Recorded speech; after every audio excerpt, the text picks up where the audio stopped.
Hey, what's up, guys? Welcome to Broadgen Fishing. Today, I'm going to start a little series called Lessons from the Past. So, basically, just go over past BFLs that I fished and things I learned in them. My first BFL I ever fished was about 4 years ago on Fort Gibson Lake in Wagner, Oklahoma. And it's a beautiful lake, awesome place. Um, it was probably around June, May, somewhere around there. Uh, my notes are a little fuzzy because at the time, again, it's 4 years ago, and I wasn't ever thinking I was going to be talking about it on YouTube. But it was warmer, it's in later in the spring, uh, and it was a great lake, really cool place. I was really excited when I got there. Went to the pre-meeting the day before, to register and everything. And when you're at these pre-meetings, basically you register, and then registration I think is from like 3 to 6 or something, and then at 6:30 the pre-meeting actually begins.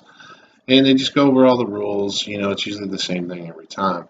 At the end of that, that's when they send out the pairings. So they do basically just a mass text to all of us. So everybody's phone goes off at one time, uh, just so you know what to look into, what's coming. When you go to one of these, basically you look at your text. It'll tell you your boater's name, or if you're a boater, it'll tell you your co-angler's name.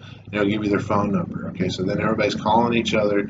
So you got anywhere from 150 to 200 guys or more, all in a parking lot, just walking around with phones in their hand, waving their hands. I mean, it's crazy. Everybody's just trying to pair up and find each other. So I finally found my boater. His name was Kelly Young, and I think he's out of Washington, Oklahoma, and just a great dude. I mean, I can't say enough good things about Kelly. At the time, being my first one, I had no perspective on it, so I didn't know how great I had it. But now, after fishing a few, I understand that I really did have a great boater.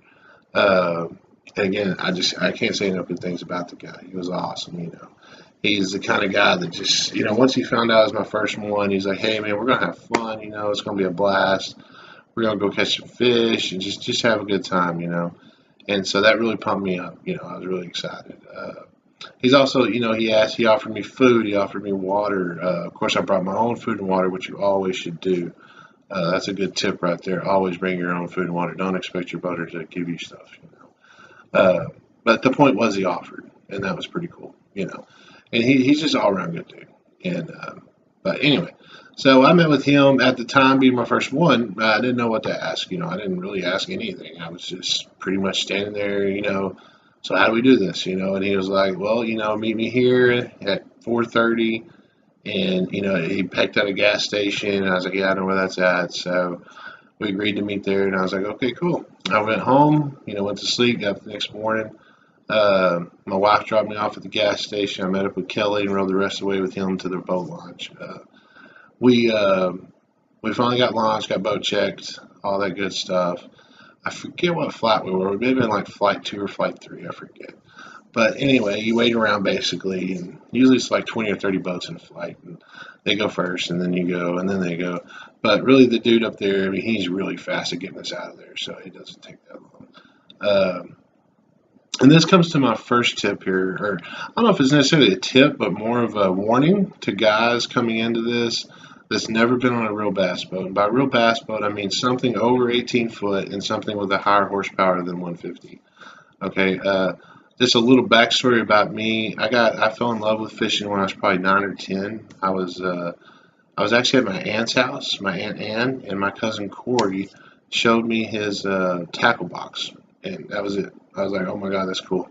Those lures definitely caught me that day, and I thought it was just the coolest thing I'd ever seen. And that started it all. The only thing is, my dad wasn't really into fishing or hunting. My brother was always more of a hunter than a fisherman. I was always more the fisherman than the hunter. Uh, but basically, my telling this backstory here is to show you how we never had a bass boat in our family. My dad never had no want or need to buy a real boat. And so I grew up, fishing creeks and just fishing anything I could possibly fish, especially when I was younger. When I did get a little older, of course, me and my friends had different things, from like John boats to bass buddies to, fishing out of tubes for a while. Kayaks weren't really big back then. I know they are now, which is really cool. I wish we would have had them, which I'm sure they were around, but just nobody was fishing out of them. Then they weren't making fishing ones anyways. But that would have been neat.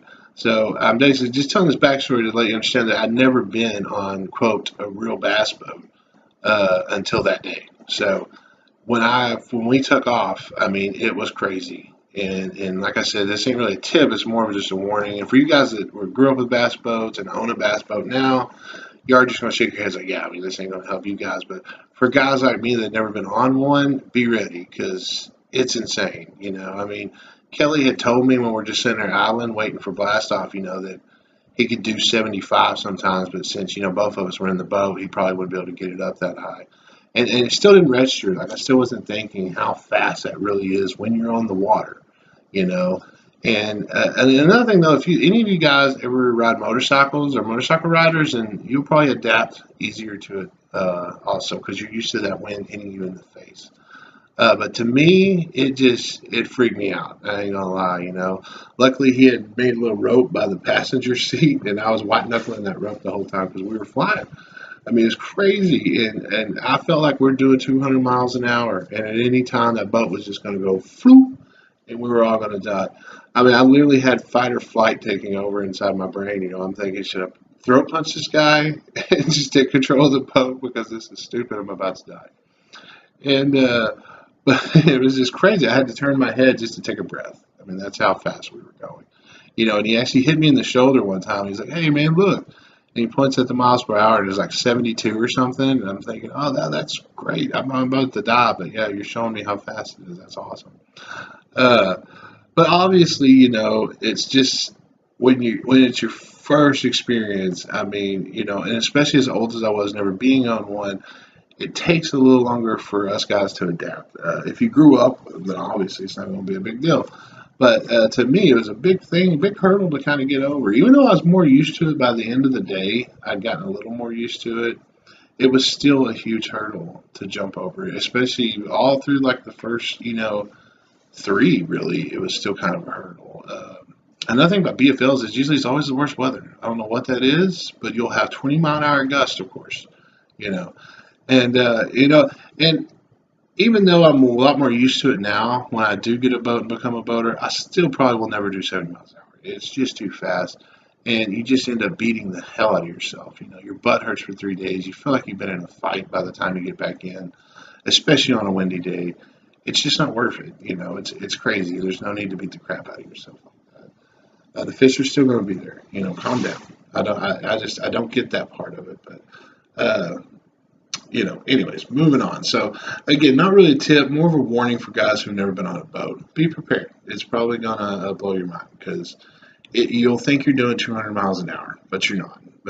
And also remember this, though, and something that really helped me was just coming to the realization that this was a 21-foot Ranger. I mean, it was built for performance. It's awesome. It's like the best you could have, So are the Skeeters, and so are the Bass Cats. These are all awesome boats nowadays. They're made to perform. You're not going to die.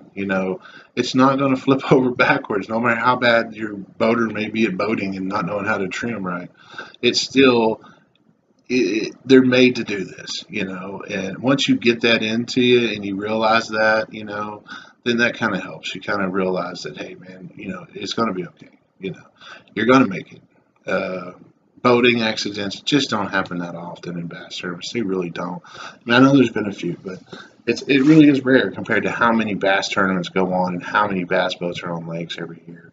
It's not something that you should really have anxiety about or worry about too much. So, anyways, moving on in the story here. So, my whole goal, my first BFL, was just I didn't want a zero. I wanted to catch just one fish. That's all I kept saying to myself. I was like, just give me one. Or I shouldn't say to myself, to God, basically. I was like, come on, I just need one fish. I just don't want a zero. And sure enough, I ended up getting two pretty good fish, about 2.5 pounder and another 1.5 pound probably earlier in the morning on a buzzbait. So buzzbait came through for me, at least put some fish in the boat. And after that, man, I was really happy, and really I shouldn't have been. I should have kept fighting for that fight. But at the time, being my first one, I couldn't ask for more. I was like, hey, I got fish in the boat. I'm going to get to weigh in. Things are good. And again, can't say enough about Kelly, man. Kelly made it a great day. After that morning passed, that was the only two I ever caught the rest of the day. But I still was smiling from ear to ear by the time I got back. I got to weigh in and got to go up on stage. It was cool.